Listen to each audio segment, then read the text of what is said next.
So this is the last section of the series, How to Teach Like Christ Online. And Christ used different ways to teach, and what we're trying to do is give you different options to use so that you're not posting the same thing over and over again. So this one here is a very powerful way to help people come closer to Christ, and that's through attending events. And we have found that there have been three types of events that have been valuable for you to invite people to. And as there are events online, make sure you're clear, you give a good description, and you can follow up, because people are looking from all over the world at these events. And if you're posting an event in a group that has international people, but it's a local event, you're probably not going to get a lot of traction. Those probably need to go to like your local neighborhood groups. Your global events are going to be more the virtual events. So inviting someone to do something, I'll call it invite. You know, they invite people to learn more about Jesus Christ. They're trying to set up a meeting or about the Church of Jesus Christ Latter-day Saints. This was a post we saw, and it received a lot of feedback, lots of comments. So inviting someone, a direct invite, that does work. That's pretty direct about a certain religion and caused a lot of negative outcry as well. So every time you are clear and involved in a group that has multiple different denominations, you're going to have contention once you make a direct invite like that. But you can. You'll get people, but at the same time, you're going to get a whole bunch of negativity.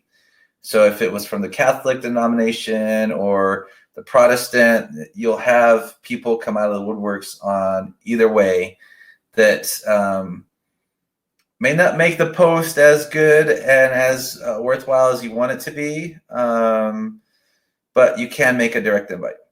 The second way is leverage church activities to invite people. And this one here, it could be as direct as a free copy of the Bible, or what I've seen more effective, especially in local neighborhood groups, is if you take all of your, the different church activities you may have, like basketball, or if you do like some special event around Easter or choir, those events you should put online. You should invite everybody to in the local groups and your neighborhood groups. If you can take your choir and film it and do it virtually, those are great. You can invite all the people to come see that. People started putting their the congregational meetings online, and that's been viewed by several.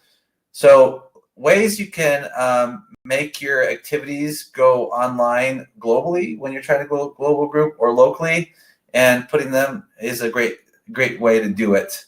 The other one is invite someone to do something, and if they can't come to the event. So in the sense of like people can't come to church, which is an event, but what could you tell them about it? So share your feelings about that event. That's the third one, and that's worked out really well. There's 1,300 people with 510 comments. So those are three ways. And a directive invite, it could cause controversy if it's one denominational related. Inviting people to activities, and then if they can't be there, you can invite someone to do something, to share with someone else, and that helps out as well. Every time you create an event, make sure you give the event background. If there's clear instructions around the time, location, if there's a Zoom meeting link, or what they need to do, a catching image with a description, and make it super easy for them to understand what they need to do. If you can do that, people can share it. If you put too much information in there, it gets really confusing. But I would suggest local and neighborhood. That's tons of events. You should be doing events all the time as part of your helping people come closer to Christ posts. I would do a lot of events. And then if you were doing events at a global level, I'd find out how to do, make them virtual if you're going to do them.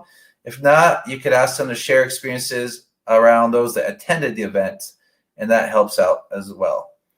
So this concludes our section on teach like Christ online. We've gone over video, events, studying scriptures together, prayer, super awesome. Keep doing that because that helps tons. Sharing quotes and then sharing gospel principles in a series. And then we went through the whole post-creation process. That helps you learn how to teach and use different media to teach. If you have any questions, reach out. But we teach this out of Idaho with love. And then we're going to move on to our next lesson, which is about creating spiritual connections online. And that'll be an exciting one.